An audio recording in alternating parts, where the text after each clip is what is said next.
विकसित देशमा फेरि यति धेरै आत्महत्याका घटना किन हुन्छन् भन्ने जिज्ञासा मैले राखेँ र भौतिक विकास सँगसँगै सांस्कृतिक विकास, आत्मिक विकास, चेतनाको विकास, भौतिक सँगसँगै कहीँ न कहीँ एक खालको आत्मिक चेतना, आध्यात्मिक भनौँ या वैचारिक चेतना भएन भने पनि समाजमा सामञ्जस्यता कायम हुन सक्दो रहेनछ। समाजलाई सुमधुर ढङ्गले अगाडि बढाउन भौतिक विकास मात्रै पर्याप्त छैन। भौतिक विकासको साथसाथै आत्मिक विकास पनि, चेतनाको विकास पनि, र त्यो आत्मिक विकास र भौतिक विकासको सन्तुलनमा नै समाज र मानव जीवन पनि सहज ढङ्गले अगाडि बढ्ने कुरा हो। यो हामीले विकसित देशका अनुभवबाट र अनि हाम्रै देशको अनुभवबाट पनि यो हामीले बुझ्न सक्दछौँ।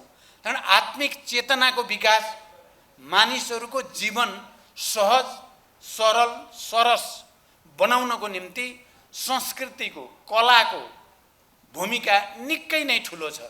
त्यसले मात्रै मानिसलाई सफल जीवन जिउनको निम्ति एउटा उत्प्रेरणा दिन सक्दछ। त्यसकारण सबै स्रष्टाहरू, कवि, कलाकारहरू, यो क्षेत्रमा काम गर्ने सबै व्यक्तित्वहरूको भूमिका अतुलनीय छ भन्ने म ठान्छु। म आफै पनि संस्कृतिप्रति हार्दिक शुभकामना पनि व्यक्त गर्न चाहन्छु। तपाईहरुले यो कार्यक्रमको आयोजना गरेर निश्चय नै एउटा मौलिक प्रक्रियाको सुरुवात गर्नुभएको छ, जसले यो क्षेत्रमा निष्ठाका साथ साधनामा लाग्नु भएको छ या विभिन्न क्षेत्रमा विशिष्टता हासिल गर्नको निम्ति मेहनत गर्नुभएको छ।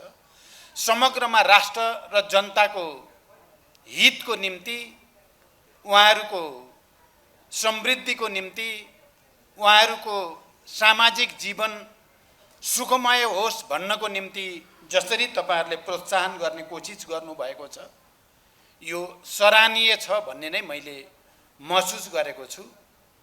र आज जसरी विभिन्न क्षेत्रका व्यक्तित्वहरू सम्मानित हुनुभएको छ, त्यसले एउटा सन्देश देशभरि पनि गएको मैले महसुस गरेको छु। र यो कार्यक्रमको आयोजना मार्फत तपाईहरुले जुन उत्प्रेरणा, जुन ऊर्जा प्रदान गर्ने कोसिस गर्नुभएको छ, यो निरन्तर अगाडि बढोस् भनेर म तपाईहरुलाई शुभकामना पनि भन्न चाहन्छु। हाम्रो देश नेपाल प्राकृतिक रूपले नै विविध सौन्दर्यले भरिएको, हाम्रा पहाड, नदी नाला, झरना, हाम्रा जीव जन्तु, चराचुरुङ्गी सबै भित्र सङ्गीत छ, गीतहरू छ, त्यसमा आफ्नो मौलिकता छ, परम्परा छ, संस्कृति छ। त्यसकारण हाम्रो सांस्कृतिक जीवन पनि जसरी हाम्रो भूराजनैतिक स्थिति विविधताले भरिएको छ, तराई, पहाड, हिमाल, त्यसरी नै हाम्रो सांस्कृतिक जीवन पनि विविधताले भरिएको छ। र तपाईहरुले आज सम्मानित र पुरस्कृत गर्ने क्रममा पनि विविध क्षेत्रलाई सम्मानित गर्ने, विविध क्षेत्रका विशिष्ट योगदान गर्ने व्यक्तित्वहरूलाई ऊर्जा प्रदान गर्ने जो कोसिस गर्नुभएको छ, त्यो नेपालको भूगोल, नेपालको इतिहास, नेपालको संस्कृति अनुकूल नै भएको मैले महसुस गरेको छु। त्यसकारण तपाईहरुले त्यसै अनुसार नै यो पुरस्कार या सम्मान कार्यक्रमलाई अगाडि बढाउनु भएको छ। अहिले हामी देशमा एउटा नयाँ राजनैतिक वातावरणमा अगाडि बढ्दैछौँ। यो वातावरण हामी सबैको निम्ति चासो, चिन्ताको विषय देशमा राजनैतिक स्थायित्व होस्, देशमा राष्ट्रिय एकता अझ बलियो भएर जाओस्, अनि देशले आर्थिक समृद्धि र विकासको एउटा नयाँ अभियानतिर अगाडि बढ्न सकोस् भन्ने हामी सबैको चासो छ। धेरै लामो नेपाली जनताको मेहनतपछि, सङ्घर्ष र बलिदानपछि देशमा एउटा नयाँ राजनैतिक प्रणाली स्थापित भएको छ।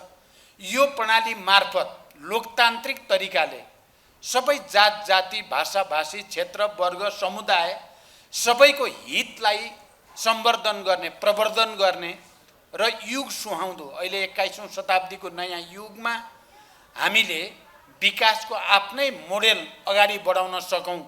प्रकृतिले हामीलाई धेरै चिज दिएको छ, इतिहासले पनि गर्व गर्न लायक धेरै चिज हामी नेपालीहरूलाई दिएको छ र हामीले अब वर्तमानमा प्रकृति र इतिहासका ती गौरवहरू हाम्रा ती तागतहरूलाई सदुपयोग गरेर अहिले 21औं शताब्दीमा हामीले एउटा समृद्ध नयाँ नेपाल, हाम्रो भू राजनैतिक अवस्थिति दुईटा विशाल छिमेकीको बीचमा हामी छौँ, हाम्रो भौगोलिक विविधता, हाम्रो सांस्कृतिक विविधता, हाम्रो जातीय विविधतालाई एउटा राष्ट्रिय एकताको मजबुत मालामा उनेर विकासको गति हामी लिन सकौँ।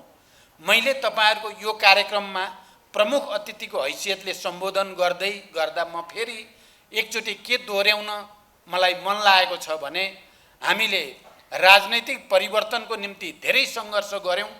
अब देशको स्थायित्व र विकासको निम्ति सम्पूर्ण तागत लगाउन आवश्यक छ।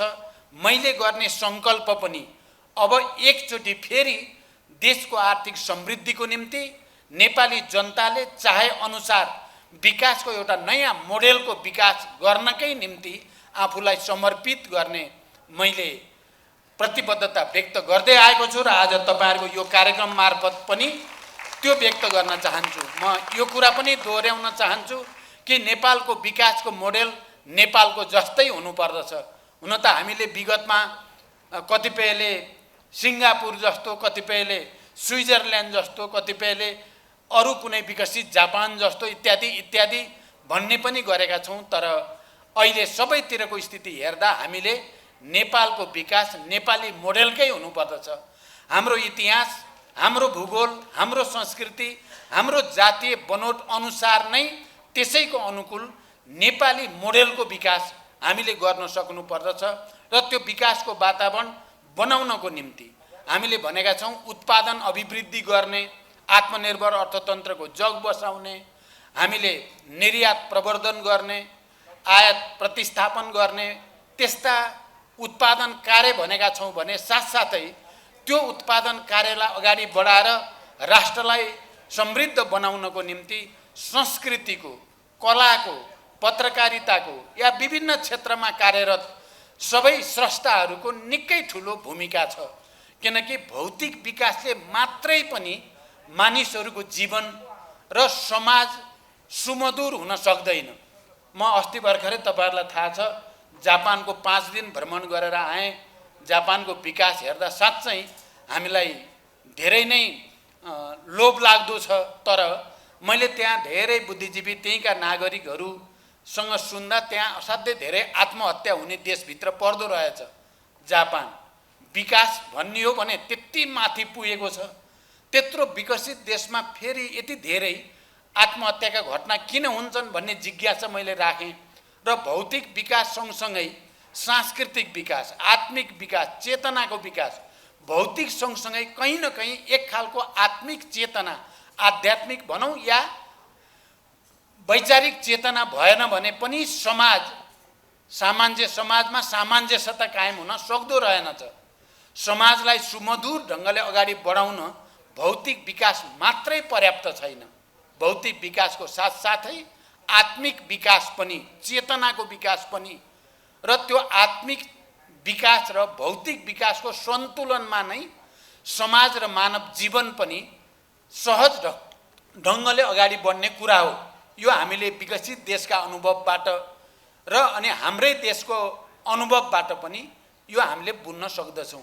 कारण आत्मिक चेतनाको विकास मानिसहरूको जीवन सहज, सरल, सरस बनाउनको निम्ति संस्कृतिको, कलाको भूमिका निकै नै ठुलो छ। त्यसले मात्रै मानिसलाई सफल जीवन जिउनको निम्ति एउटा उत्प्रेरणा दिन सक्दछ। त्यसकारण सबै स्रष्टाहरू, कवि, कलाकारहरू, यो क्षेत्रमा काम गर्ने सबै व्यक्तित्वहरूको भूमिका अतुलनीय छ भन्ने म ठान्छु। म आफै पनि संस्कृतिप्रति, कलाप्रति अलि बढी नै अनुराग राख्ने मान्छे हुँ। म हुन त राजनीतिमा लागेर जीवन बडो उतार चढावमय जीवन मैले बिताइराखेकै छु। तर मेरो फेरि भित्री चाहिँ म अलि बढी भावुक, अलि बढी तपाईको संवेदनशील हुनुको नाताले कलाप्रति, साहित्यप्रति, कविताप्रति, कलाकारहरूप्रति मेरो अनुराग अलि बढी नै छ। यो पक्ष कमै मान्छेहरूले मलाई बुझ्ने गर्दछन्। यस अर्थमा पनि यस खालका कार्यक्रमहरूमा सहभागी हुँदा मलाई अलि छुट्टै खालको सन्तुष्टि महसुस हुने गर्दछ। फेरि एकचोटि आज सम्मानित हुने सबै कलाकारहरू, स्रष्टाहरू, पत्रकारहरू, सबै व्यक्तित्वहरू सबैलाई म बधाई भन्दै अझ धेरै सफलता तपाईहरुलाई मिल्दै जाओस् भन्ने शुभकामना भन्दै एकचोटि फेरि आयोजकलाई धन्यवाद भन्दै बिदा हुन्छु। धन्यवाद। अभिवादन।